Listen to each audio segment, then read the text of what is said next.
이준석 대표는 여러 영상을 찾아봐도 한동훈 의원에 대해서 항상 되게 좋게 평가했었어요. 그런 엘리트적인 정치인이 보수에서 이제는 필요하다. 근데 이제 시비를 걸었던 건 한동훈 의원이었던 거죠. 한동훈 의원이 뭔가 징계와 이런 것들은 부당하다고 표현하지만 친한계 분들이 그냥 막 죽어라고 공격을 해요. 저희를. 그걸 어떻게 자제시킬 거냐가 되게 중요한 거예요.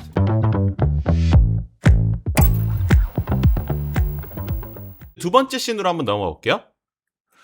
빈자리 파고드는 이준석과 오세훈, 이제 이준석 의원과 오세훈 시장이 이제 활짝 웃는 사진인데, 이제 사실 뭐 이제 지금 뭐 국민의힘 장동혁 대표가 이제 올림픽 공원에 올인하는 이제 이런 정치를 하는 거고, 한동훈 의원도 이제 토론, 고안 사건 토론으로 이제 언론의 주목을 받고 있고, 이런 가운데 이제 다른 보수 주자로 평가되는 이제 이준석 대표와 오세훈 시장 움직임도 이제 정치권 예의주시하고 있는데, 이제 어제 이 대표랑 국민의힘 정점식 원내대표가 이제 지방선거 따로 처음으로 오찬을 가졌습니다. 이게 사실 국민의힘 장동혁 대표가 사실상 뭐 이제 리더의 역할을 잘 못하는 상황에서 국민의힘 정점식 원내대표가 이런 병행 역할을 사실상 리더 역할도 하고 있는 걸로 보이는데, 이준석 대표와의 만남, 요거 사실 뭐 또 그 공개 오찬이었어요. 또 그래서 사실 뭐 그럼 뭐 이제 봐달라 뭐 이제 이런 의미였을 텐데, 요거 우리 총장님이 해주실 말씀 많은 것 같은데. 아마 이 방송을 통해서 네. 이기인 사무총장이 어제 정점식 대표와의 오찬 자리에서 뭔가 그럴싸한 이야기가 있지 않을까라고 좀 기대하시는 분들이 계실 텐데. 그러니까 시청자분들도 그러신 것 같아요. 제가 천하람 대표한테 확인을 해봤죠. 동석했던. 네. 네. 놀라울이 많지 네. 뭐가 없었습니다. 별거 없었어요. 단지 그냥 메뉴가 회덮밥이었다 정도. 아, 비빔밥이 아니었습니까? 비빔밥이었습니다. 비빔밥이 아니었는데? 회덮밥이었다. 충격적이네. 다 덮어버리겠다. 당신들의 그런 추측과 음모론을 다 덮어버리겠다라는 식의 회덮밥 메뉴가 있었을 뿐, 뭐 합당 내지는 연대 내지는 뭐 그런 포석이 있었을 만한 그런 자리는 아니었고요. 그러니까 이준석 대표의 어떤 정치 원칙이나 방식이라고 하는 게 편식하지 않는다라고 저는 해석을 하거든요. 그때 정의당이 원내 정당일 때도 막 정의당 행사 가서 축사를 하기도 했었었고, 전장현 내지는 뭐 부정선거론자들과 토론도 하잖아요. 네.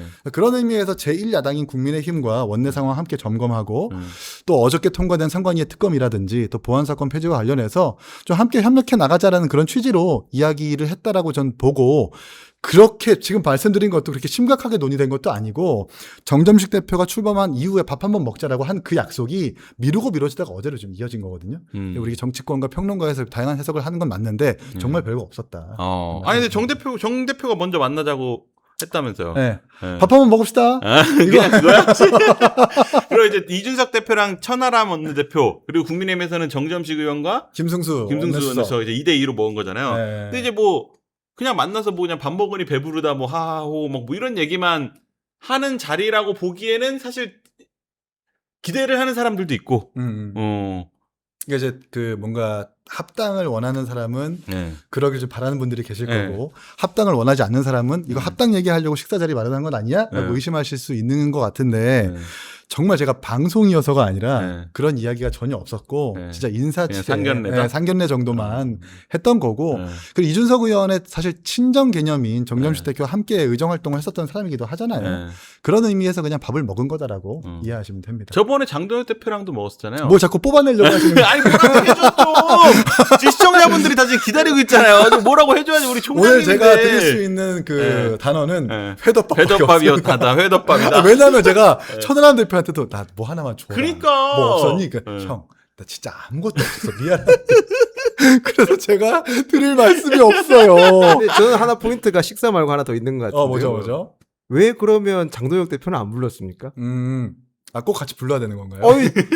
세트로 정점식이랑 김승수 의원님 불렀는데 개혁신당에서는 대표와 원내대표가 나왔으니까. 죄송합니다. 이준석 대표님이 나오셨죠. 그럼 나는 왜 안 불렀어? 그건 뭐 그런 거니까 이제 사무총장이니까 사무총장이 대표 원내대표랑 급을 맞춰야 되지 않냐 이거 아니야. 사무총장이 숟가락 얹으려. 저쪽에서 인원이 많잖아요. 그리고 교섭단체의 대표와 원내대표의 집이라고 하는 것, 급이 다르다. 비교섭단체의 이게 인원수라고 하는 게. 그리고 정점식 대표가 꼭 그 식사 먼저 제안할 때 그러면 장동혁 대표 부를게요라는 그 말을 안 했기 때문에.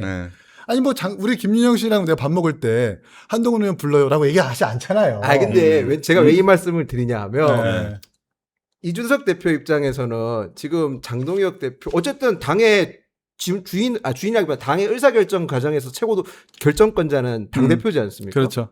장동혁 대표를 패싱한 거잖아요. 이준석 대표 머릿속에도 장동혁 대표는 앞으로 있을 정계 구상에서 없다고 보는 게 맞지 않냐라는 거죠, 제가.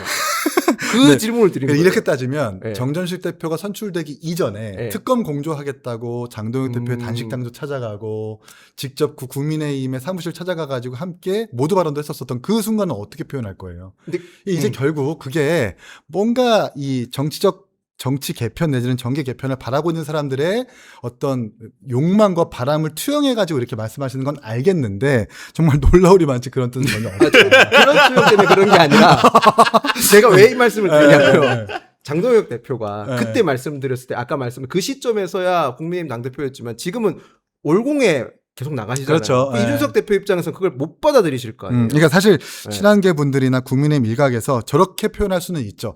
아니 왜 당 대표가 해야 될 역할을 정점식 대표가 하느냐. 특히나 뭐 제3당이라고 하지만 개혁신당 대표를 만나고 식사하는 일을 왜 장동혁 대표가 먼저 공식적으로 부각되게 하는 것이 아니라 정점식 대표가 하느냐라는 뭔가 지적을 할 수 있기는 네. 한데 놀랍게도 그런 의미가 담긴 식사는 아니었기 아니었다. 때문에. 아니, 그럼 또 네. 보기로 했어요? 모르겠어요 그거는. 아. 근데 자주 봐야 되겠죠 뭐. 그러니까 빨리 우리 총장님이 급이 올라가셔가지고 그런 식사 자리 가는 분이 돼야 되는데. 그러니까요. 네. 불러주지 않다. 또볼 때는 장동혁 대표 부르기로 하셨어요? 우리부터 밥이나 먹읍시다. 우리 둘이나 밥이나 먹읍시다. 근데 이제 놀랍게도 어쨌든 뭐 이제 이게 세간에 알려진 비빔밥이 아니라 회덮밥이었다는 그렇죠. 이제 메뉴 나오는 순간에 충격적인 끝났네. 소식. 그러니까 영끌에서 나온 게 그거라는 건 정말 뭐가 없었다는 거. 아, 죄송합니다. 예. 아니 근데 요거 사실 이제 그 어쨌든 한동훈 전 의원 입장에서 보면 어쨌든 뭐 이제 중도 보수의 이미지가 있는 요 차기 보수 주자들에 대해서 국민의힘 원내대표가 어프로치를 한 게 이준석이다.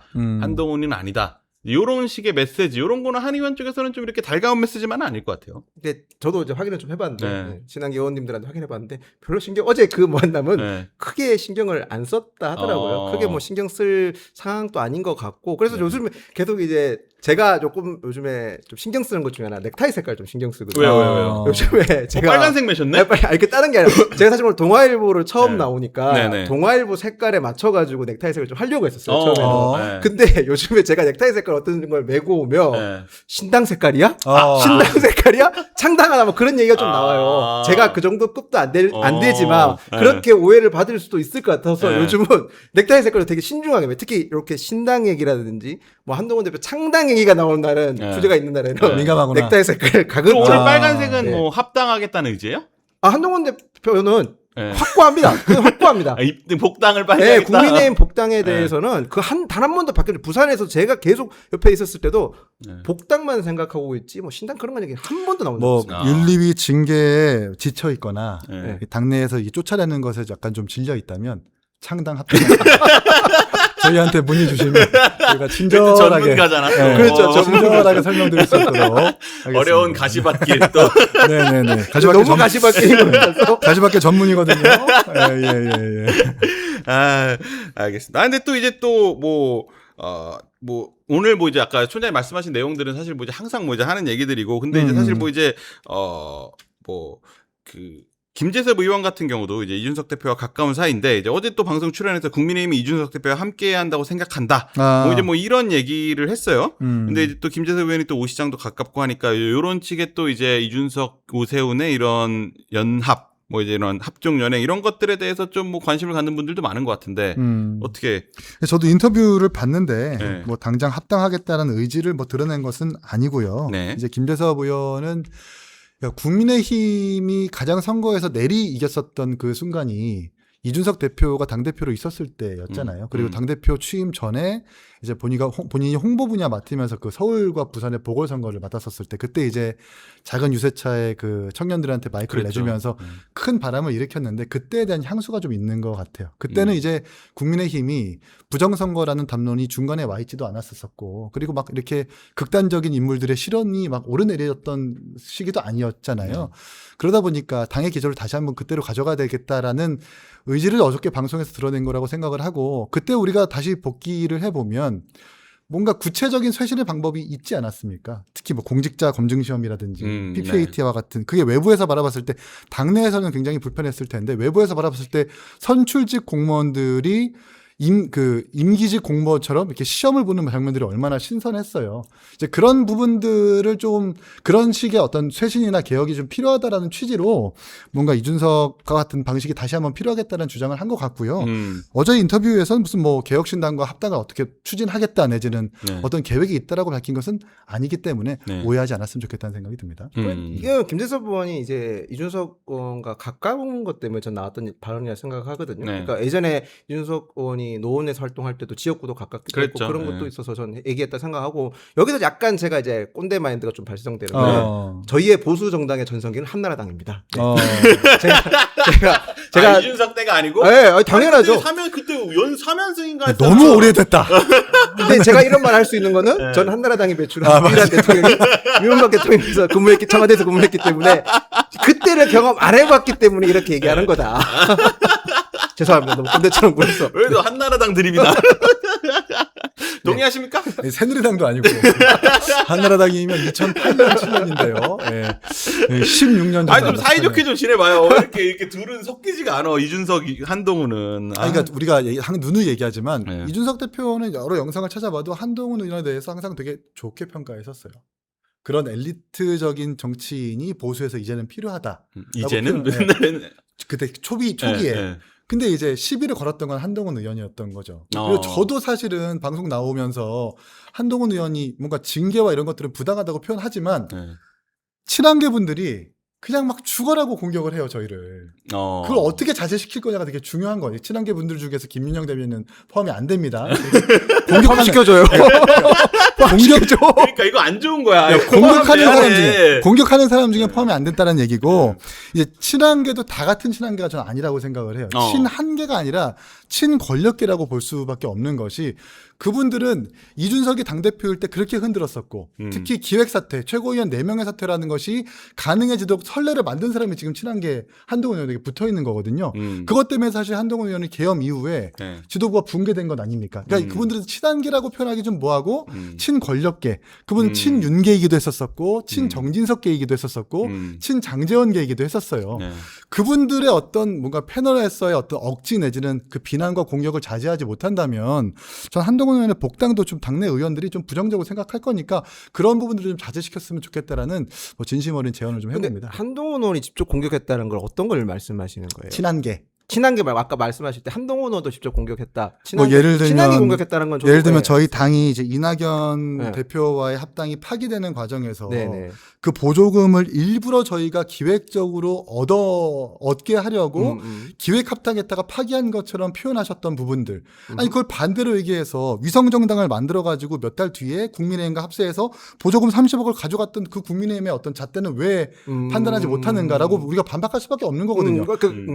그런 부분들인 거예요. 제 말씀은 그거는 정치적으로 뭐 인신공격했다고 보진 않아요. 무슨 말이냐면 저희가 선거 때 일어난 일이지 않습니까? 한동훈 의원이나 이준석 대표도 이번에 지방선거 때나 아니면 지난번 국회의원 선거 때도 충분히 국민의힘에 대해서 많이 공격하셨고 비판하셨어요. 근데 그때 당시 당대표는 비대위원장이 한동훈 비대위원장이었었지 않습니까? 그걸 한동훈 비대위원장 공격으로 받아들이면 안 될 것 같아요. 제 반대로 말씀드려서 선거 기간에 상대당에 대해서 우리 당이 최대한 득표를 많이 해야 되는 상황에서 상대당에 대해서 빈틈이 보이는 것에서 공격하는 걸 대해서 그걸 단순하게 직접적인 공격이었다? 그건 저는 좀 과도한 거라고 생각을 해요. 아니 그러니까 뭐 알겠는데 이제 본인부터 먼저 돌아보라는 거예요. 그러니까 그런 사기 정당이라고 얘기하기 전에 위성 정당 만들어서 30억 가져간 건 사기가 아닙니까? 위성 정당은 우리 선거제도가 만들어낸 기형적인 거잖아요. 그런 거에 대해서 공격하는 거에 대해서는 물론 알아요. 개혁신당은 유일하게 비례대표와 지역구 국회의원 모두 낸 정당이라는 거 더 인정하겠는데 그 앞서서 이걸 단순하게 한동훈 의원이 이준석 의원에 대한 개인적인 공격으로 치부하신다면 이건 좀 잘못됐던 거라고 생각을 하는 거예요. 선거 때 일어난 일이잖아요. 그건 좀 다른 게 봐주셔야 될 것 같아요. 평소 지금같이 이런 정치 현안을 두고 서로 인신공격을 했다, 아니면 서로 공격을 했다. 이거 같으면 그렇게 감정을 가질 수 있는 게 좀 맞다고 보지만 선거 때 일어난 일까지 다 끄집어 와서 간다면 정치 못합니다. 선거 때 솔직히 얼마나 많은 공격들을 합니까? 솔직하게 얘기해서. 학폭 가해자의 논리인 거죠. 아니 나는, 이제 우리 김유현 선의를 대변인도 가졌다. 포함시켜 줘야 될 것 같아. 그 아니야. 시간이 저 정도는 괜찮아요. 저 정도는 괜찮아요? 저 정도는 괜찮아요. 근데 여전히 막 뭔가 무혐의 받고 인유한 혁신위와 김용태 비대위에서 징계 처리하고 사과까지 했었던 부분들을 다시 꺼내거나 특히 이 자리에서 논평하시는 분들이 매우 되게 비난을 많이 억지 까는 게 좀 보이는데 좀 그런 걸 자제하셨으면 좋겠다는 생각이 들어요. 네. 알겠습니다. 근데 어쨌든 뭐 이제 지금 뭐 이런 이준석 정점식 회동 이제 요거에 대해서는 뭐 이제 어쨌든 뭐 아무 말이 별게 없었다고 하지만 그래도 뭐 이제 또 뇌피셜을 많이 쓰는 사람들 그리고 또 이제 기대하는 사람들 이런 사람들 입장에서는 당연히 뭔가 이제 합당 얘기를 안 할 수가 없고 이제 그래서 뭐 어쨌든 국민의힘이 보수라는 세력이 어쨌든 뭐 선거에서 이기려면 개혁신당이든 뭐 한동훈 의원이든 다 하나로 뭉쳐서 이제 세력화를 해야 이제 뭐 집권 여당이 민주당이 맞설 수 있다는 데는 뭐 이의를 제기하는 분들은 별로 없을 것 같아요. 근데 이제 그러면 사실 뭐 총선이 2028년이니까 이제 한 2년 정도 남았죠. 근데 이제 이거에 대해서 누가 먼저냐, 뭐 한동훈이 먼저냐, 이준석이 먼저냐, 국민의힘과 이제 국민의힘이라는 그 보수 세력으로 단일화하는 것이 그거에 대해서는 좀 이제 뭐 이번 만남을 두고 또 호사가들은 또 이제 이제 이준석이 먼저 아니야, 뭐 이제 이렇게 되는 얘기들까지 나오는 상황인데 우리 어떻게 보십니까, 우리 김 대변인? 일단 지금은 합당 얘기라든지 힘을 합칠 얘기는 할 때 아닌 것 같아요. 각자 경쟁을 할 시기라 생각을 하거든요. 왜냐하면 선거가 없는 해예요. 네. 그렇기 때문에 적어도 올해까지는 각자가 어떤 경쟁력을 국민께 보여주는지를 보여주고 그리고 나서 그 이후에 주도권을 가지고 가야 된다 생각을 하고. 제가 이 말은 되게 조심스럽긴 한데 얘기를 해야 될 게 개혁신당이라는 당이 굉장히 독특한 정당인 겁니다. 이념 스펙트럼이 우리나라 현재 정당 중에서 가장 넓은 분포를 가지고 있는 게 저는 개혁신당이라고 생각하거든요. 제가 개혁신당 분들 당원분들 그러니까 평당원 분들 만나봤던 분 중에서 제일 놀랐던 분 중에 한 분이 자기는 양당제가 너무 싫답니다. 그래서 개혁신당이 어떤 특정 당과 합당을 하게 되면 자기는 탈당할 거라 그러더라고요.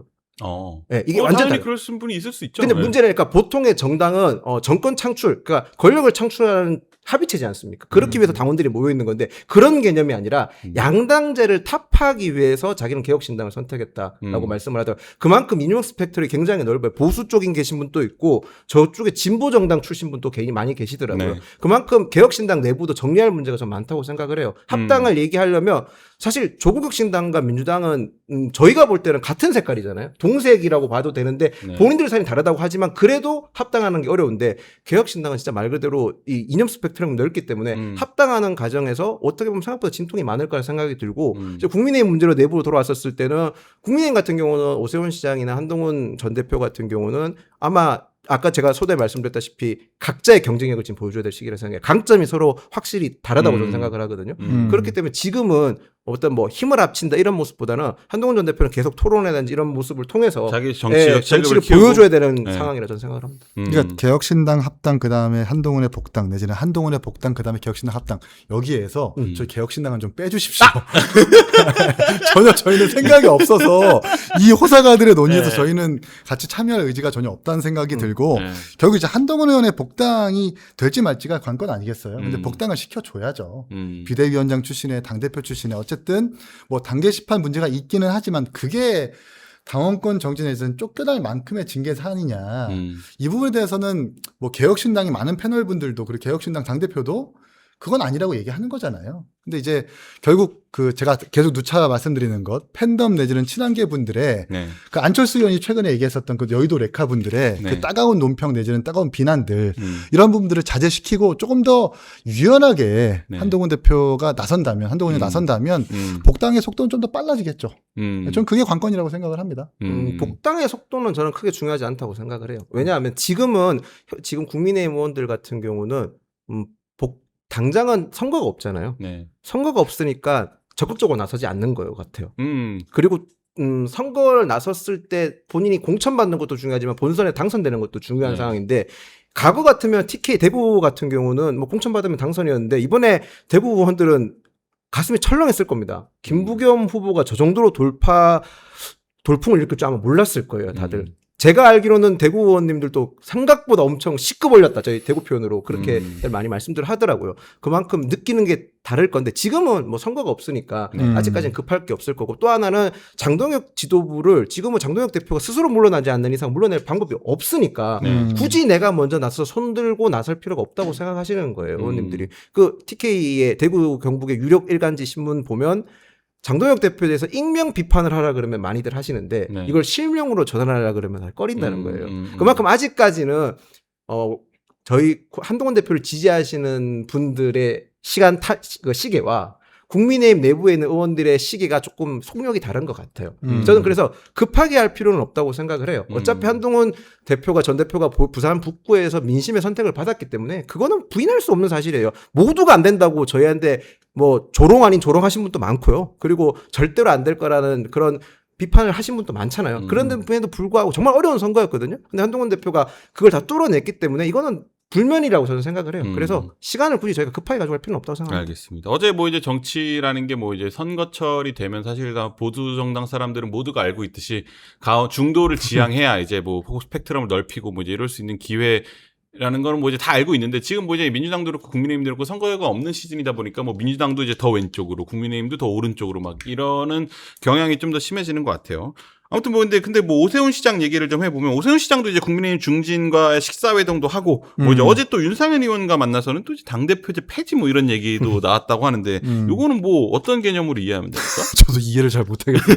당 대표를 뽑아놓고 당 대표를 폐지한다는 건 이제 이분이 그 수도권에서 연속 5선한 분 아닙니까? 네. 공천을 받지 못하고 무소속으로 아마 2번 당선된 분일걸요?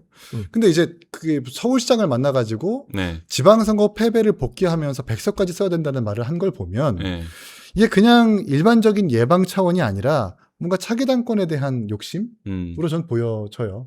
그러면서도 장동혁 대표의 이름을 거론하면서 비판하면 이른바 당권파 내지는 당권파를 쫓는 그 당원분들의 비토를 살 수 있기 때문에 네. 그렇게는 안 하고 뭔가 제왕적인 권력의 당대표를 어떻게든 바꿔야 된다라는 그 간접적인 메시지를 통해서 장동혁 대표를 비판하는 한편 차기의 어떤 당대표 구도를 내가 가져가겠다라고 하는 좀 그런 욕심으로 보여졌거든요. 오 시장이요? 아니요, 그 윤상현 의원. 윤상현 의원. 윤상현 의원. 오 시장님은 사실 지금 그럴 그 겨를이 그러니까. 없는 게 네. 오늘 선고 나잖아요. 네, 안 그래도 네. 오늘 오후 2시에 이제 뭐 여론조사비 대납 의혹 관련 1심 선고가 나잖아요. 네, 근데 저는 이게, 무죄가 날 거라고 확신을 하긴 하는데 네. 윤석열, 김건희 여사와는 좀 달라요. 네, 김한정 후원회장이 대납을 지시했다라는 그 김 씨한테 대납을 지시했다라는 정황 증거도 사실 부족하고 김건희 여사와 윤석열 대통령이 명태균 씨한테 받았었던 여론조사 횟수가 되게 많습니다. 58번이라는 거 아닙니까? 네. 그 횟수도 되게 적기 때문에 무죄일 거라고 전 보는데 요즘 법원이 워낙 그 정치적 어떤 민감성을 많이 판단하다 보니까 네. 특검이 기소한 거에 대해서 어떻게 나올지 모르겠어요. 다만 근데 어쨌든 이 사안이 지금 오세훈 시장한테 어느 정도 압박으로 여겨지는 것은 맞는 것 같아요. 그래서 뭔가 당권을 잡으려고 한다거나 영향력을 행사하려고 하는 뭐 그 정도의 결론은 없을 것이다. 이 생각이 들어요. 무죄가 날 거라고 보시는군요. 네. 우리 김 대변인 어떻게 보세요? 그러니까 요게 관건은 명태균 씨의 증언을 법원에서 얼마나 신뢰 있게 받아주냐가 관건인 것 같아요. 지금 오세훈 시장이 본인이 이기는 여론조사를 하나 만들어 달라고 요청했다는 거는 뭐 직접적인 증거는 없고 명태균 씨 주장만 있는 거잖아요. 네. 근데 명태균 씨를 만나본 법조인분들 얘기를 들어보면 정말 거짓말을 많이 하고 쓸데없는 말을 너무 많이 해서 수사 기간을 길게 만드는 스타일이라 하더라고요. 법원에서도 똑같은 패턴을 보이고 있는데 네. 지금 담당 판사가 과연 이걸 얼마나 받아들이냐가 관건인 것 같고 아까 말씀하신 대로 지금 김한정 씨라든지 이런 나머지 오세훈 시장과 관계된 분들은 진술이 바뀐 적이 없어요. 계속 일관되게 오세훈 시장은 모르고 내가 지금 그냥 내 선에서 한 거다. 그렇게 일관된 진술을 하고 있기 때문에 네. 크게 저도 크게 이견은 윤석열 전 대통령이나 김건희 여사만큼의 형량이 나올 것 같지는 않은데 말씀하신 대로 뭐 100만 원만 나와도 사실 그렇죠. 날아가는 거라서 요 취지는 아마 좀 다를 거라고 봐요. 어떻게 저도 아마 무죄가 나올 것 같아요. 이 부분에 대해서도. 이거를 만약에 이렇게 되면 그러니까 명태균 씨의 정황 증거가 말이 저희가 사실 명태균 씨 만나보거나 방송에서 봤었을 때 저분의 말을 신뢰 얼마나 할 수 있을까? 이게 일반적인 국민 상식이잖아요. 이거를 법원에서 저희가 모르는 증거가 나오는 것 같진 않은데 재판관이 판사가 그렇게 갑자기 받아들이면 조금 이상한 판결이지 않을까라는 생각을 할 수 있을 것 같아요. 뭐 1, 2심에서는 벌금형이 나올 수 있기는 한데 어쨌든 대법원까지 가면은 무조건 무죄로 저는 번복될 거라고 생각을 떨어질 하고 일까지는 없다. 네, 만약에 이게 진짜 유죄로 입증이 되면 여론조사 업체에서 여론조사를 돌려가지고 많은 공직 후보자들한테 영업을 하거나 홍보를 하는 행위들이 전부 다 차단될 거예요.